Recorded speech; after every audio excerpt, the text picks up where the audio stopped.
How to fix Marriott Bonvoy. I recently had two great stays at Marriott Bonvoy hotels in South Florida. They were the Ben and a new resort called the Belgrove. I got good value from points as well as free night certificates. Both hotels proactively offered me free breakfast because of my elite status. Both hotels offered me 4 p.m. late checkout, and one was a resort, which, according to Marriott's terms, they don't actually have to honor 4 p.m. late checkout. But they did, and that was great because we had a 6 p.m. flight that evening, so it was perfect. I even used a nightly upgrade award at the Ben and got exactly the room type I was hoping for thanks to that nightly upgrade award. Wow. I mean, that all sounds awesome. That's great. So why are we talking about how to fix Marriott Bonvoy? Yeah, that's a great question. The reason is because I was surprised by this outcome. I did You're not the not only one. expect. Everybody listening was also surprised just to break the fourth Right? wall, so to speak. It's like when an American Airlines flight I take actually departs and arrives on time. It's like that. You don't expect it to actually happen, yet it did, and that's really the heart of why I think Marriott Bonvoy does need to be fixed because so often we don't get the treatment that we should get from the Bonvoy program. Yeah, and honestly, that affects the decisions about where I'd stay. I'd be more likely to stay at Marriott properties more often if I expected to have the type of experiences that you just outlined. Unfortunately, we can't usually expect all of that. So why not? What's wrong with Marriott Bonvoy? Yeah, I mean, there's so much, but we'll discuss a handful of things that come to our attention. First off, elite benefits are inconsistent across brands. And I mean, if you look in the terms and conditions and you look up, like, what is the platinum free breakfast benefit, there are maybe a dozen variations based on which brand you happen to go to and or whether or not it's a resort, all determines whether you'll get any breakfast at all, whether you'll get a $10 credit, whether you'll get a full breakfast. I mean, it's staggering how different the elite benefits are by brand. And that's just too confusing and disheartening for when you haven't been paying attention and you go expecting something and you don't get it. Oh yeah, I mean, there's been times where I've really had an unpleasant surprise where I was like, "Oh, of course we get free. Wait, we don't get free breakfast?" Or, "Oh, it's a $10 credit per person, but both of us need to be standing here ordering. I can't just bring it back to the room and get the two $10." There's so many little variations. I agree. Also, even though there are elite benefits, they're not always enforced. Some hotels seem to just kind of make their own decisions and say, "Oh no, well, you don't get free breakfast here because the restaurant is operated separately," even though it doesn't really appear to be separate at all. And the downside here is that Marriott just doesn't do anything about it most of the time. Yeah, I think that's the biggest issue. Like, some other chains are known to proactively try to enforce those kind of benefits across all their member hotels, either through a carrot, giving them some kind of rewards for good, good treatment of elites, or some kind of fee or whatever if they don't do what they're supposed to do. If Marriott has a program like that, it's not working. There's Right. too many hotels that break the rules, and we've both experienced that many times. Another thing that I don't like is that resort fees are charged even on award stays. So Hilton, Hyatt, Wyndham, they all waive resort fees on award stays. Yet Marriott thinks, nah, we got to collect all the money we can, and that's just kind of a bummer because you're paying all these points and and it's called a free stay, but it's not really free when there are big resort fees on there. Yeah, and that's especially irksome when those resort fees include things that are just standard, like Wi-Fi, or coffee in the Right. lobby, and things that should just be part of what the hotel offers. So, yeah, I find that particularly irksome in those situations too. But yeah, it's a free night award; it ought to be free. Come on now. And there are also, unfortunately, very few ways to earn Marriott Bonvoy points, at least few good ways to earn Marriott Bonvoy points, I should say. There's lots of ways you can earn them, but few of them are good. So, the points, and that's because the points are really only worth about 3/4 of a cent, generally speaking, towards hotel stays, or saying 0.75 cents or so towards your stays. So transferring 1-to-1 from Amex membership rewards or Chase Ultimate Rewards or Built Points is just terrible value. You're getting less than a penny per point. You could just cash those points out in many situations for 1 cent each and pay for your hotel stay rather than only get 0.75 cents per point. And the Bonvoy credit cards similarly offer 2 Bonvoy points per dollar, which is still so the similar part is it's still a poor value. It's roughly equivalent to earning 1.5% cash back, which you could do better than on a card with no annual fee. There's a number of 2% cash back cards on the market. So if your primary goal in using a Marriott Bonvoy credit card is to earn Marriott Bonvoy points, well, you'd probably just be better off with cash back. And so that creates a situation where there aren't so many good ways to earn Bonvoy points. Yeah, yeah. And just to be clear, when we say that points are worth about 0.75 cents, that's on average across, many, many hotels and bookings. It's possible to get much better than that, but it's also possible to get much worse than that. So just wanted to make sure that's clear. Great point. Another issue is around free night certificates. So, there's a lot of credit cards that offer free night certificates, either annually or with spend or both.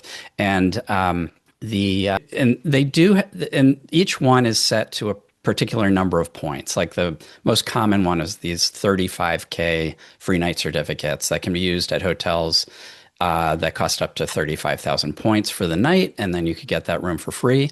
Or they do allow you to add up to 15,000 points to a booking like that. So you could actually book a stay that's up to 50,000 points.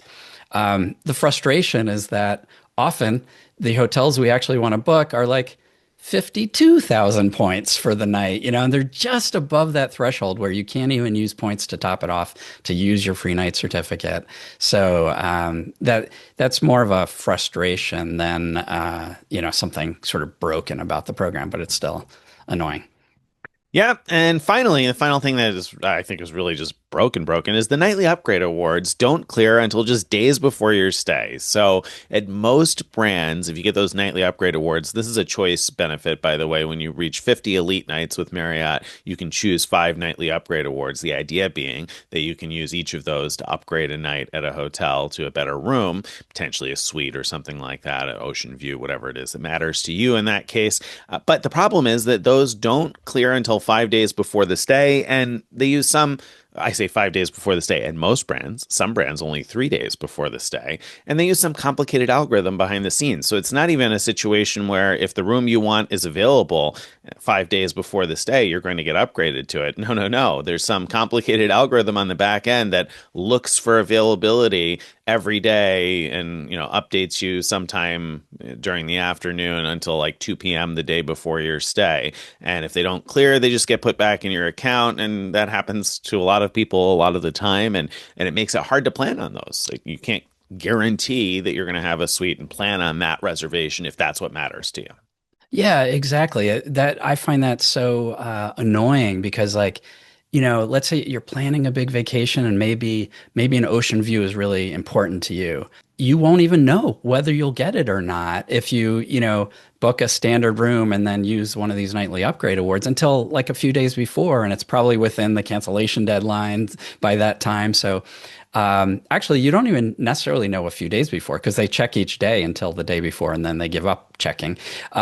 So, imagine the alternative. If they would just clear right up front, you'd be all excited about your stay. Instead, you might look at other options for booking hotels because ocean view is important to you in this example. So, yeah. All right. So, given those issues, how would we fix this? Yeah, well, there are a number of solutions we have. The first up, obvious, easy one is make elite benefits consistent across all brands. For instance, all hotels offer free breakfast daily for 2 people. Actually, I that even bothers me a little bit because we travel as a family of 4, and most other chains will allow for up to 2 elite members two adults plus kids in the same room. And at Marriott, I have to pay for the kids for breakfast. So I'd like it to be two adults and two kids per room, or all of the registered guests in the room, Marriott. But at any rate, all brands is super important because there's so many brands where either you don't get breakfast or you have to choose it as a welcome gift, and they'll automatically try to give you the points at check-in if you don't know to ask for it. It's such an inconsistent experience. So make that consistent, Marriott.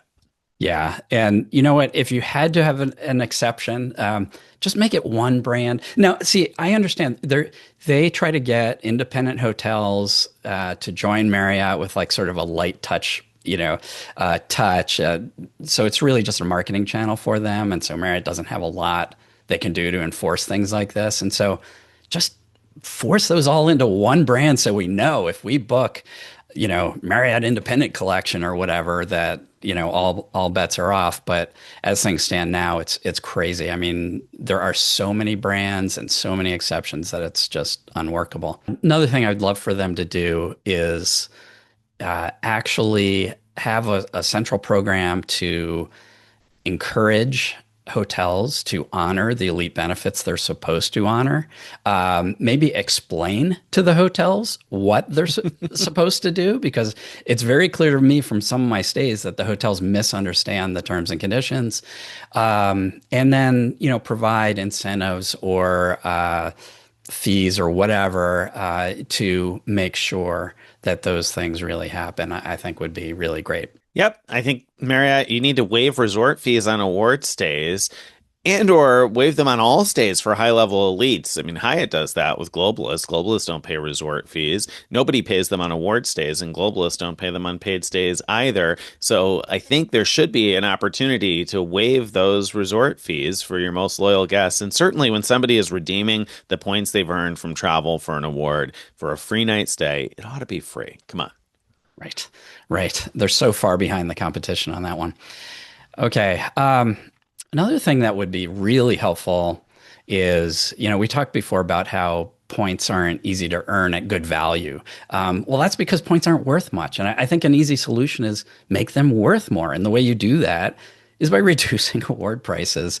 Award prices have crept up and up and up over time, and I get it, but if you want us to care about your points and transfer points from other programs to Marriott, we're not going to do that until you make your points worth more. So that would be a really awesome change. Agreed. And finally, clear the nightly upgrade awards at the time of booking. Hyatt implements this, makes it very easy to use their suite upgrade awards to upgrade to a suite at the time of booking, to lock it in and know that you have it. And that would make me much more apt to use those and book a Marriott property if I knew I could get the room that I wanted at the time when I apply the nightly upgrade award. And again, like Greg said, it might not even be for a suite. It might just be that I want to make sure we get that ocean view, or I want to make sure that we get the room that has the two double beds or whatever it might be. I would love to be able to have those clear at the time of booking. If the room's available to be reserved, let those nightly upgrade awards confirm it at the time of booking. Just that single change would make the difference for me. So I have lifetime platinum status. So I have no reason to try to earn 50 elite nights or 75 elite nights, which are the two, milestones at which you get the ability to earn these nightly upgrade awards. As things stand today, I have no incentive to really, change my behavior to make sure to get those. But if these nightly upgrade awards actually worked in advance, the way Nick just described, I think I would actually, be incentivized to stay enough at Marriott's to get those every year for sure. One more thing is which would be really great is to follow IHG's model and allow unlimited top-offs to free night certificates. Like this 15K thing seems so arbitrary. Why not just allow us to put whatever number of points we want to add on to the certificate? And then that way we can use them wherever we want to use them, even if they are priced at exactly 51,000 points or 101,000 points for those 85K certificates that we're currently locked out of them. Be careful what you wish for, Craig. Those 52K places will suddenly, cost 85K, and they'll be like, oh, but you can top off with 40,000 points. So Could be. Careful what you wish for there. All right. So if we could pick just one fix, what would that fix be? And for me, It would be fixing breakfast, a breakfast fix. And this seems like such an easy ask. Just make it consistent. And I'm going to tag in there the 2 adults and 2 kids since I'm a family traveler, and I don't want to have to pay the full price for breakfast for 2 kids that sometimes don't eat anything. They just stare at a pancake and don't eat it or whatever, or, they're not hungry. And I hate having to pay the price for 2 buffets when the kids might eat next to nothing. So make that free for 2 adults and 2 kids with elite status. But more importantly, make it consistent across all the brands. This is such a big sticking point for me and such a problem, I think, in trying to get into the Marriott program. The fact that it's so inconsistent. And I say, if IHG was able to do that back when it was rumored that IHG might bring free breakfast for Diamond members across all the brands, I said, there's no way. There's too many franchisees worldwide. They've got all these Holiday Inns and whatever else, but Crown Plazas that aren't used to offering that. They got to get everybody on board for that. I don't think they can do it. And lo and behold, IHG did it. Marriott, come on. If IHG can do it, so can you. Yeah, no, exactly. If I had to pick just one, it would be the same. That's such a cause of frustration and confusion. But it's so hard to just pick one because I don't know what good that is without also doing something to enforce the elite benefits across the world. So they could state everybody has to do it, but as things stand today, that's true. They wouldn't do it. 90% of the hotels would be like, well, you told me to do it. Okay, but I'm going to keep doing what I'm doing. So, I think you actually need both of those things to happen. I would also love I would love all those wish list things we just mentioned, but the nightly upgrade awards, it would be really, really great if you would make those bookable or, confirmable at the time of booking. That's a little wish list item. But if I had to change this one thing, it's make your benefits consistent across all your brands. I mean, the whole reason to choose a chain hotel over a boutique hotel of some sort or a small independent hotel is for the consistency. Make breakfast consistent. There you go. Don't forget, if you've enjoyed this and you'd like to get on our email list, you want to go to frequentmiler.com/subscribe to join our email list, follow us on all the various social media, and check out our Frequent Miler on the Air episodes dropping every Friday.